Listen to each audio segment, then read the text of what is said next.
Hey everyone, Rick Uzzi here with Broadband Deployment News. I'm going to talk today about State of Nebraska. They're going to be awarding $31 million to provide broadband services. This is from the Capital Projects Fund. Going to provide broadband to about 3,200 locations. Be right back and we'll dig into the numbers.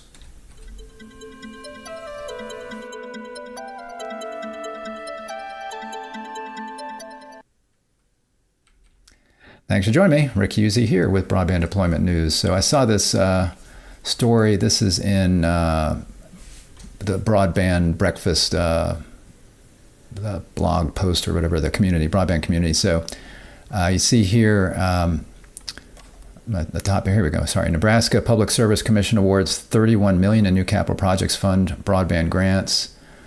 They've announced approval of a second round of CPF grants worth nearly $31 million for broadband infrastructure build-outs in the state. Their Public Service Commission received 60 applications for this round of funding. The grant review process included assessing challenges from parties claiming to already serve or plan to serve the areas specified in the applications. And after a thorough review, the PSC decided to fund 28 of these applications that should extend broadband service to approximately 1,640 unserved and 1,570 underserved locations. And those are the same definitions that you would have for BEAD as far as unserved and underserved. So unserved being anything less than 25 by 3, underserved being anything less than 100 by 20, and obviously over 25 by 3. And then they've got, I'm gonna dig into the numbers here in a spreadsheet. So they've got the some of the awards here, probably all of the awards. These projects are expected to be completed by December 4th, 2025. Unless the commission grants an extension. Then there is a link here, not a link I guess, but a little window you can open to see the full document. There's quite a bit in here if you wanted to check it out. I linked to this, by the way, in the description of the video, this particular article that I'm looking at. And you can see it has a lot of information about the process. Then it starts going into some details on some of the, I think, the challenge processes. So we see here charter is arguing about something probably related to the challenge. And then we've got, and I didn't read through all this, then we've got challenge spreadsheet here that talks about the challenges and the amounts and what was allowed, what was not. You see here denied, denied, denied, a lot of those that are denied. And then there's a list, and I'm going to look at this in more detail. We got a list of the winners and how much they won. And that's pretty much it. So you can check that out as well. But I did want to take a look at specifically I went ahead and pulled those numbers out and put them in my own spreadsheet. I always like to look at the amount per location. I find that interesting because it's going to vary based on the geography and maybe the provider sometimes. So there's that information I find interesting. By the way, I looked in here. It mentions a match a couple of times in here, but more generically, like if there is a match. So in that document that I was just scrolling through, I did not see anything about any of these providers having to provide a match. It was not mentioned, which makes me think it's not the case. Don't know that for sure. But here you see, as far as the number of projects, you see Allo Communications, the big winner there as far as the number of projects, and here's got the project locations. You can see the number of locations and then the amount of the grant, and then we've got the amount per location. So you can see again the amount per location varies greatly depending on how difficult the area is to serve. So here you've got 107 locations, and the per location amount is a little over $7,000, which is around what you see a lot of times. $6,000-7,000 for bringing fiber, let's say, somewhere. But then you've got 5 locations here, Scott Bluff National Monument, 5 locations, and those locations alone are $121,000, so $24,000 per location there. And these are not the highest amounts on this sheet, as we'll see. So then we've got Glenwood Telephone, had 3 projects, Great Plains, 3 projects. We've got Inventive Wireless of Nebraska, and I don't know if they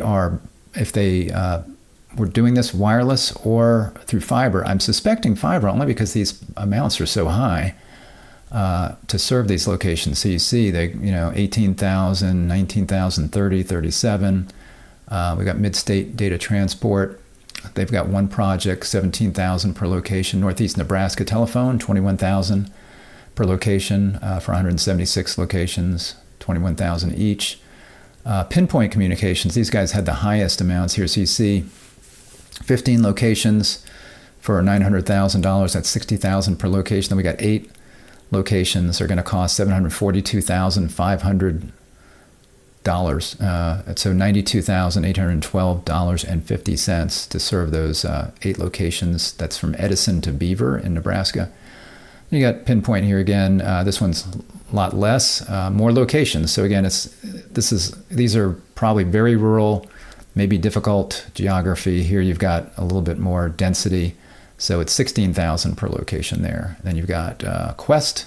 So you got 2 big providers on here, and they won the least amount. So we've got the smaller local guys winning or taking the most money. You've got Qwest, 121 locations, 3,400 roughly per location. Then you've got Spectrum Charter in Sherman County, and I'll take a closer look at Sherman County here on the broadband map in just a second.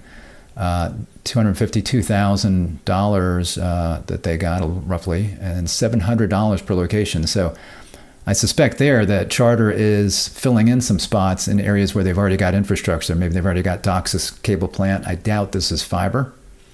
So I'm thinking they're edging out their DOCSIS plant in areas and maybe some areas where they provide service very nearby, but they just haven't reached certain locations because it would be expensive to do so.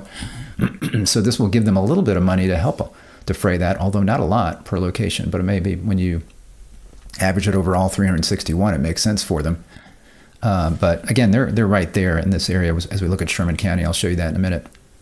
I also sorted this by those that had the highest per location, as you can see here. Again, Pinpoint 92 and 60 there, and then you had Allo 41, Inventive Wireless 37 and 30, Allo again 24, Northeast Nebraska Telephone 21, and it goes on down from there. You can see again all the way down to the $700 here for Spectrum. And then lastly, I looked at just the total for each operator. So these obviously have, this other one has all the projects. These 2 have all of the projects that they got. But this one just totaled up all the projects. So Inventive being the big winner here as far as how much money. So their grant was over $9 million for 648 locations, $14,000 roughly per location. Allo Communications next up, $6.7 million. Again, this is very common when you're talking about doing fiber in an area that's not that difficult, and they have the most number of locations, which means it's probably the most dense, assuming that those are all maybe clustered closer together, obviously, than maybe some of these others, like this 176, for example. Then you've got Northeast Nebraska Telephone, $3.7 million, 21,000 per location average. Glenwood Telecommunications, 2.8 million, 14,747 per location. Pinpoint, again, that was the one that had the highest location amount, and it's still the highest here, although it looks less bad because you had 90, 60, and then 16, so it's an average of 30,000 per location for 92 locations, 2.7, almost 2.8 million. Great Plains, 98 locations, 2.6 million. Mid-State Data, 2.2 million roughly, 17,000 per location. Then again, you got the big guys here, and each of these only had one project. You've got Qwest, 414,000, and Spectrum, 252,000. And again, the lowest amounts here per location. So these are the largest operators, and they've, again, I think with both Qwest, CentryLink, and Charter, you will see that they are providers already in this area, but probably have some areas that they needed to beef up their infrastructure. It could be DSL for Qwest, Charter, again, just areas that they maybe have not started serving yet. I don't think, Charter's going to have the latest DOCSIS version out there. So they're, I'm sure, on DOCSIS 3.1, maybe moving towards aspects of DOCSIS 4.0. So they're going to be able to provide the best kinds of service there. So it's just a question of, are they providing service at an address or not? And that's what I wanted to take a look at, because I found it kind of odd. I looked at Sherman County. I was just curious. So I looked at Sherman County. So that's what we're looking at right here on the FCC broadband map. So you can see, there's some areas I just don't understand.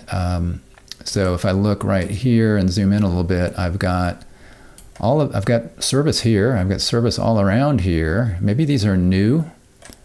It's possible that they're new construction and were not showing up on the map. But if I look at this, I need to open this out. So this address, And I have this selected as wired and fixed wireless licensed only, so it's not showing anything else. So as I look at that address, you can see I've got Spectrum, so that's Charter, and it's 1 gig by 35, so that's what they're offering, and that's certainly the best service available there. You've got some T-Mobile licensed fixed wireless at 100 by 20, but just at 100 by 20. So, and you can see satellite services there, Verizon. I'm sure, Starlink is here saying that they can do 220 by 25, but again, you've got Spectrum. Then we've got right next door, roughly, says not served, just Starlink, Usenet, and just satellite. And you've got, here, okay, I did see this when I was looking. So you got Spectrum showing that it's business-only service. I'm not sure why that would be there and not at these other locations. This one probably is the same. Yeah, Spectrum, business-only service. So I'm not sure, maybe they're categorizing this wrong. Or have categorized it wrong and need to fix that. If I look at all these other locations in here, as I zoom out a little bit, you can see there's all of this territory that is Charter, basically, I think. Here we go, Spectrum. So cable, again, 1 gig by 35 up. You've got satellite providers in here, but certainly Charter is the one that's providing the broadband service. And as I move further out, I noticed some other odd things. Where was it? Oops, don't like when it does that. So here, I don't have service. This is probably going to be business service only again. Yeah, business service only. Then I get out here. This is Spectrum, so they're saying this one can get that service. Same with these here. There's CentryLink. So you see CentryLink has a lot of this territory as well, and you see copper. So this is DSL. So this would be why CentryLink, maybe not in this area, if Charter won this particular area, but this is why CentryLink, Qwest, as was shown on there, would have won some of this, because that would give them the funds or additional funds to be able to upgrade some of this DSL copper infrastructure to fiber. What else was I looking at here? I thought there was something else that was odd on a particular road. This is it, although yesterday it wasn't showing served, I don't think. But if I look down here, this is showing served, and I've got CenturyLink 40 by 3, Usenet, Starlink, T-Mobile, Verizon, Viasat. Why is that showing served? CenturyLink, it's over 25 by 3. I was at 25, but it's 40 by 3. Usenet, Starlink. Starlink shouldn't count. Got licensed fixed wireless. That might be why it's showing as served, although it didn't on some of those others that had T-Mobile at 100 by 20. And again, this is always questionable to me when I see licensed fixed wireless at 100 by 20 covering a broad area. How reliable is that at 100 by 20? That's the advertised speed. That's what the operator has to report. So T-Mobile's reporting an advertised maximum speed of 100 by 20. Is it really that? It's right on that cusp of making something, changing something from underserved to served. And as I'm looking at this particular location, it says it's served. Let me make sure I've got my settings here. All wired and licensed fixed, greater than or equal to 100 by 20. Yeah, so it's all wired and so it's greater than or equal to. That's why it's showing as served. So it's greater. It's equal to at least 100 by 20. I thought when I was looking at this, that one does not show that it's got Charter at all. Let's look at this one. This one's Spectrum. So this one's got Charter. So this makes no sense to me, because here you're at the end of a road. So I'm thinking the cable infrastructure, if I show up here, this is showing, this one does not show Spectrum. This one, essentially used, this one does not show Spectrum.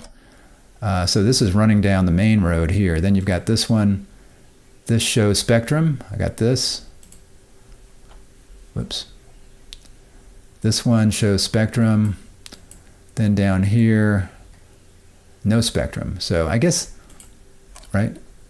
So yeah, this one shows no Spectrum. It does have DSL available, and of course T-Mobile. So the cable plant is going to run down, I think, down this main highway, and then down this road. And what's not making sense to me here is that one of these homes shows spectrum. Why would they have availability and this one not? That doesn't make any sense, because I don't think they'd be, running. Maybe they've got lines running back through here somehow that would get to these locations and not to this. But then you get out further. A lot of this is very unpopulated. There's looks like farmland, businesses. So you don't see many dots on the map out here as I look at these areas. And you can see that as you zoom out, it's all showing very unserved white. You get to the blue is where you zoom in and see some locations that are served, which is what I was just looking at over here. So go out this way. This looks like a business, but does not have charter. This looks like a business, does not have charter spectrum. So again, the best they've got is and here T-Mobile, an interesting business-only service on this licensed fixed wireless, but where it was showing residential on the others. And it could be that this is classified as a business over here for some reason. Certainly this looks like some kind of a business farm. I guess it could be a business that way. So anyway, I thought that was interesting. So I do think what's going on there is that, Charter, again, they've got infrastructure, they've got DOCSIS infrastructure out there. They're providing the gig by 35 up, which is really decent service. 35 up doesn't sound like much, but most people don't need much on the upstream. The gig is nice, so that's what they're able to offer there now. It's not as good as fiber, obviously, which could do easily gig symmetrical and further. But most people don't need the upstream speeds there. So Charter's, I think, looking at what areas, what locations they don't have.